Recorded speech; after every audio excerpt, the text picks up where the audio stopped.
few weeks ago, Leon and I traveled to Japan. And in this vlog, I'm going to show you all our Kyoto and Nara adventures. By the end, I'll take you to a food market in Tokyo and let you know my personal recommendations for amazing food for your trip to Japan. On our first day in Kyoto, we took a long walk through the Fushimi area.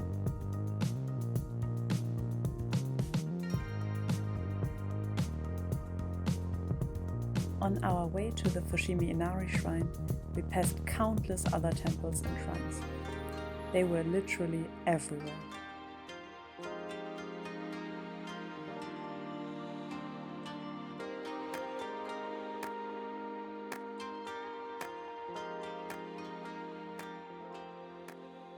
Once we reached the gate of the Fushimi Inari shrine, we could already see plenty of fox statues everywhere.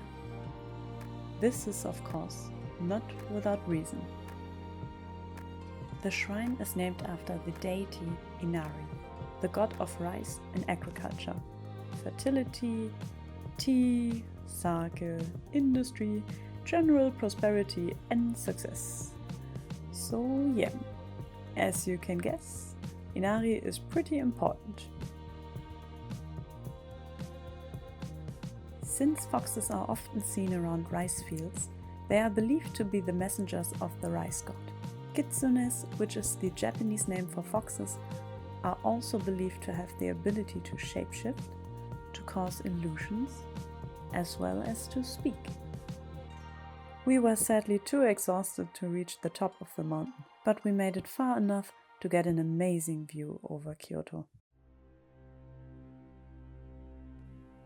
During our time in Kyoto, we stayed at the Grand Japaning Hotel Kuramon Sanjo, and I can really recommend this place. The staff was super kind, the room was very clean, and the price was very affordable. The second day we went to the Arashiyama district, where we could walk through a beautiful bamboo forest to the house of the poet Mukai Kyorai.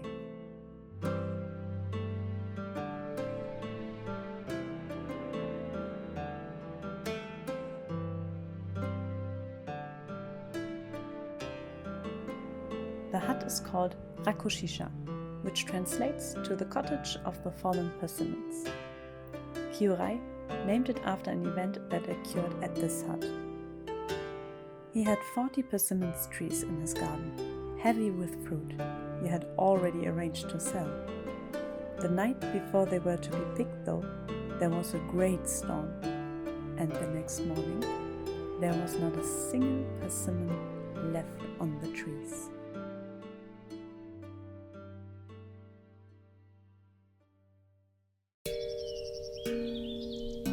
We started our third day in Kyoto how we did every day, by eating some delicious taiyaki. Luckily, there was a taiyaki booth right around the corner of our hotel, and they were so delicious, oh my god. Especially the ones with custard cream.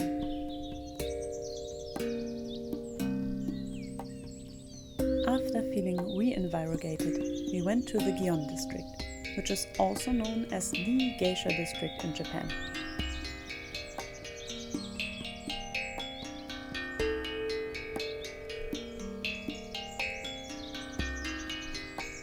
Look at all these tiny traditional streets and beautiful houses, and super cute shops.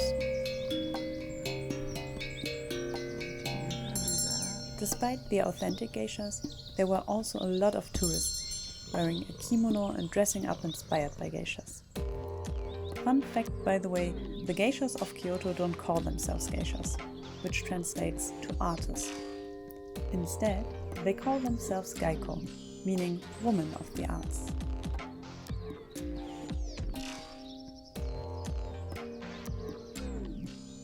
Of course, Leon and I wanted to get a kimono for ourselves, and so we went to the vintage kimono store in Gion to get 2 beautiful black kimonos. Of course, we are still goths even on vacation. And for all my fellow goths out there, black kimonos are very affordable, because no one really wants to wear them, since they are being associated with funerals. Sounds familiar, I guess.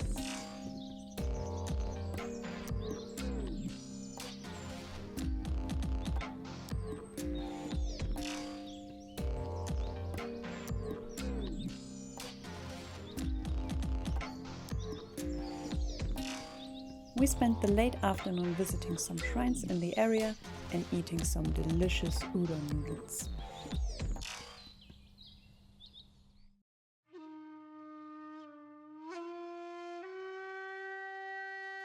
The next day, we visited the beautiful Kinkakuji temple, which is also known as the Golden Pavilion and one of Kyoto's most famous temples. Its top floors are completely covered in gold leaf, and before becoming a Zen temple, Kinkakuji was the retirement home of the shogun Ashikaga Yoshimitsu.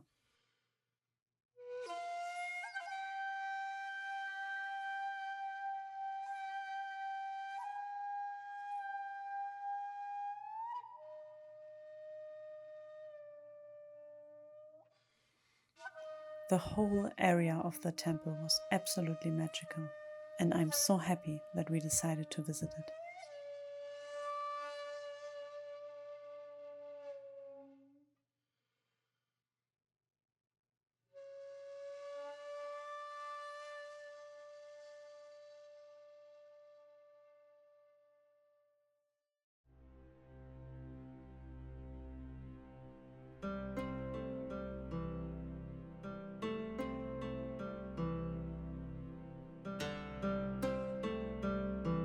During our time in Japan, all the plum trees were already in bloom. It kinda made up for the fact that we were too early for the sakura season.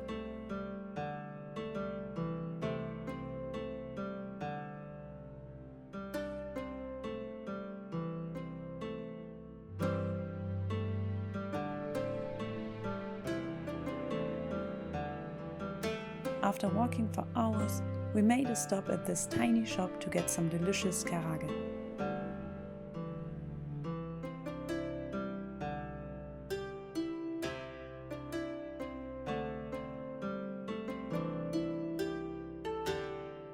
On our way back to the hotel, we found this beautiful shrine in our neighborhood and decided to walk around for a while, before having some amazing sushi right around the corner of our hotel.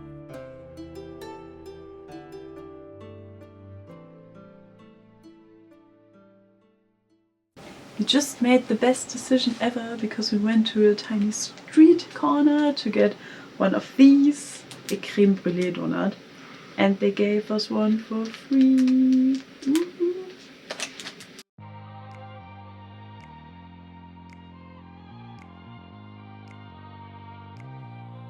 On our last day, we visited the nearby city Nara.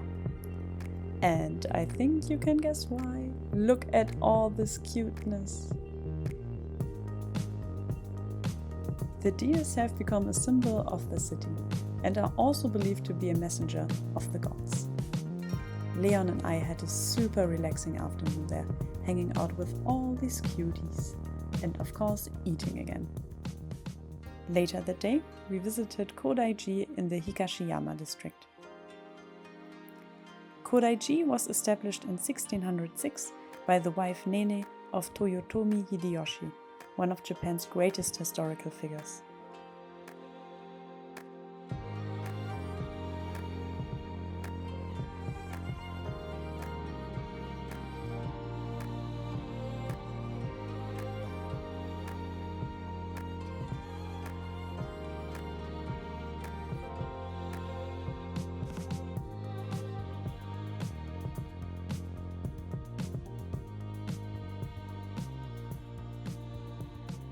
The temple is surrounded by a beautiful Zen garden, and especially beautiful by night.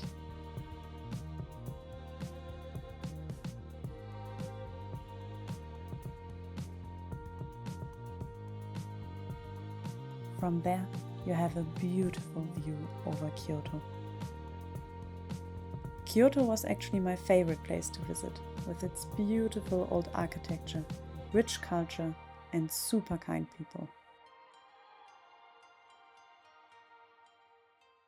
But now, I'll take you back to Tokyo with me, because from now on, the rest of this video will be all about food. While in Tokyo, we visited a food market with our friend Tanya and her friend Ryusuke, who are both living in Tokyo.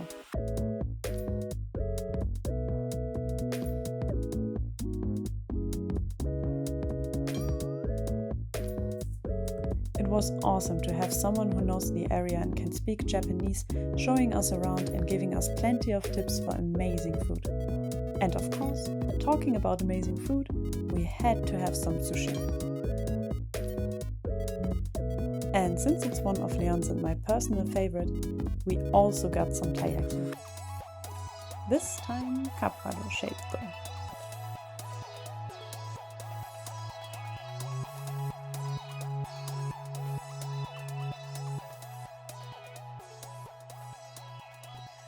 The journey for good food continued, and we found a tiny store that offered lots of local food, like delicious edamame, as well as these tasty dishes made out of a Japanese potato with a distinct taste.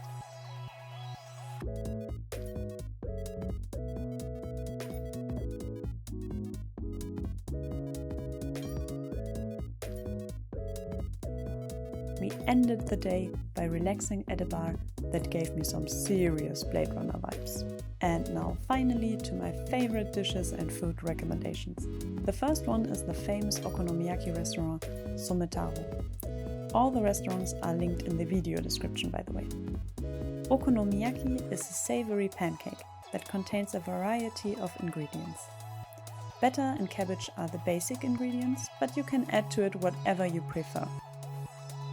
When your pancake is finished, you brush okonomiyaki with okonomi sauce over it and then top it with Japanese mayonnaise. And voila, it's delicious! One thing that I really loved is that you get free green tea to every meal you order at a restaurant.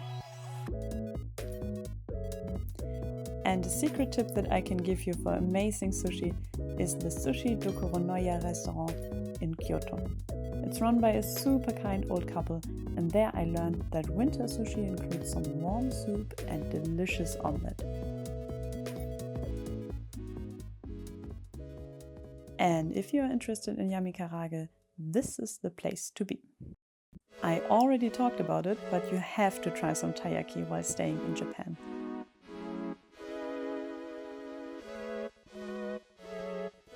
This is definitely one of my personal favorites, especially the ones filled with custard cream. You can also get them with anko or matcha cream though. So, if you are in Kyoto, there's a great taiyaki booth in the Sanjo-dori street.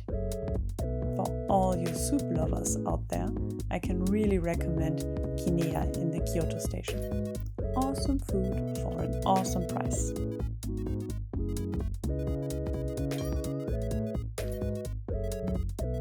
If you prefer some vegan ramen though, teas inside the Ueno station in Tokyo is the way to go. If you are interested in more traditional ramen though, you can visit one of the many Ippudo restaurants all over Tokyo and Kyoto.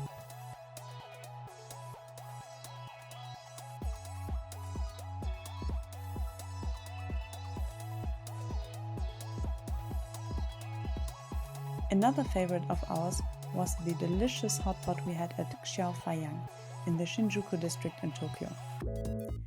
There you can add plenty of ingredients to your hot pot that you boil for a couple of minutes to put them into a raw egg afterwards and then eat them.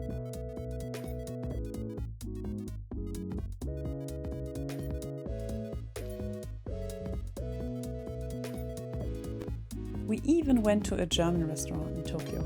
Of course, we had to drink some German beer and we ate some ice cream with pretzels and dark beer over it. I have to say, not very traditional, but still very tasty. If you want to save some money and don't want to go to a restaurant every day, I can also recommend some convenience store food. Because it's very cheap and often surprisingly tasty. Especially the onigiri, ishiko-daifu and all the rice sweets that you can buy at 7-Eleven or family markets. Thank you so much for watching my Kyoto vlog, and I hope you like it and you are inspired to visit Japan yourself one day. If you are interested in more pictures of our trip to Japan, you can visit my Patreon that is also linked in the video description. And even with a $1 membership, you can see all my previous posts, of course also including all my Japan posts. I hope you all have an amazing day. See you next time. Bye bye.